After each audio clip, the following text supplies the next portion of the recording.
ल हेर्नु एउटा साँचो बोल्ने व्यक्तिलाई कसरी दबाइन्छ संसद भवनमा। यो सबै चोरहरू हो। यो भिडियो हेर्नु अनि थाहा हुन्छ।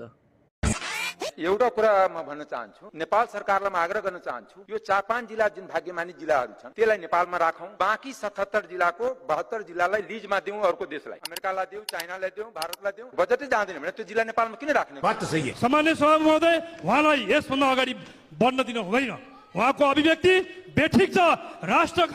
राष्ट्रघाती अभिव्यक्तिलाई हामी सुनेर बस्न सक्दैनौँ। सामान्य सभा महोदय, संसदमा यो असंसदीय भाषा प्रयोग भयो, राष्ट्रमाथि प्रश्न खडा हुने खालको भाषा प्रयोग भयो भन्ने कुरा ध्यानमा राखिकन यसलाई रेकर्डबाट हटाउने मैले निर्देशन गर्दछु र वक्ता मान्य सदस्य बाँकी विषय आफ्नो अगाडि बढाउन सक्नुहुन्छ।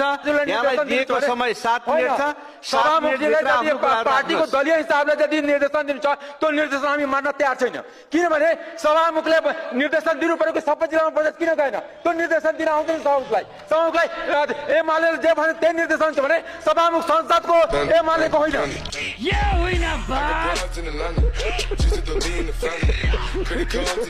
तपाईको दायामाले आएको होइन, तपाईँ जसरी आएछ तपाईँ त्यही प्रक्रियाबाट म पनि आएको हो। देशप्रति गद्दार तपाईँ हो। देशप्रति गद्दार जसले देशको विकास दिन 20 वर्षमा देशलाई गरी बनाइदियो, युवाहरूलाई बाहिर पठाइदियो, देशलाई भ्रष्टाचारमा डुबाइदिने र देशको गद्दार हामी हो नि।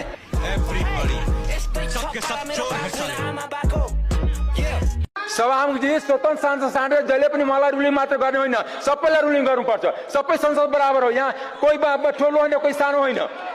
किनकि बारम्बार देख्छु कि हामीलाई मात्रै रुलिङ गर्ने, स्वतन्त्र सांसदलाई मात्रै रुलिङ गर्ने कि एउटा राष्ट्रपाललाई दुख दिइराख्ने यहाँ। किनकि सानो दल छ, एउटा स्वतन्त्र सांसद चाहिँ त्यसलाई बोल्न नदिने, त्यसलाई रुलिङ दिने र सरकारको बजेट आफू जम्मै कुम्लाउने, त्यसलाई ताली बजाउने।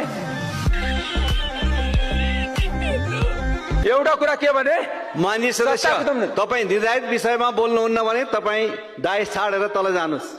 निर्धारित विषय नबोलेपछि तपाईँ डाइस छाडेर तल जानुहोस्। यहाँ निर्धारित विषयमा बोल्नुपर्छ, नियम तपाईँ तल जान सक्नुहुन्छ। ठिक छ, तपाईँले मलाई बोल्न दिनु, म यही रहन्छु। 7 मिनट मेरो टाइम छ, म यही रहन्छु। एउटा कुरा के हो, हामी हिजोको दिनमा पनि अन्याय अत्याचार भएको थियो, राजा त्यसको पनि लागि लडेर आएको हो। कसैले हामीलाई टीका लगाएर आइदिएको होइन।